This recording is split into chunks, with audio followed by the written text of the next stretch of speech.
Dogo acha kuinama. Imagine hapa nakutana na demu na aka kahari. Mimi waga nakupendaga. Gaulize hata wana. Wewe katembo wewe. Sema tu nataka unitumie kingono. Mimi nakupenda uulize wana.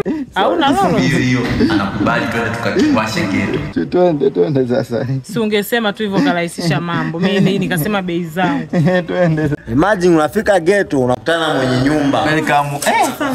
Mwenye nyumba. Nini? Nilikuwa naomba tu nipite nikamalize kitu hivi. Kijana sikia nikwambie sawa. Lipa kwanza miezi yangu 6. Sasa mwenye nyumba ndio nitangaze, si ungeniacha tu nikamaliza afu tukaongea. Hii ni nyumba yako? Hamna. Sasa kwa nini nipangie hii? Mwenye nyumba. Wewe ni kama babangu, niruhusu.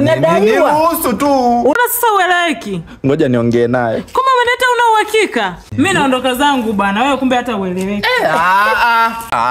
Johnson hiyo wewe history yangu imagine tu hamna mwenye nyumba hapo, nimesha clear kila kitu. Sasa nimeingia naye dem ghetto kafika kitandani.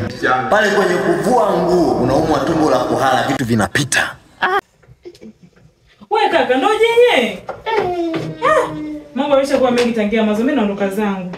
Johnson unaharibu story yangu bana, toka baba, toka mbwa nini? Shamba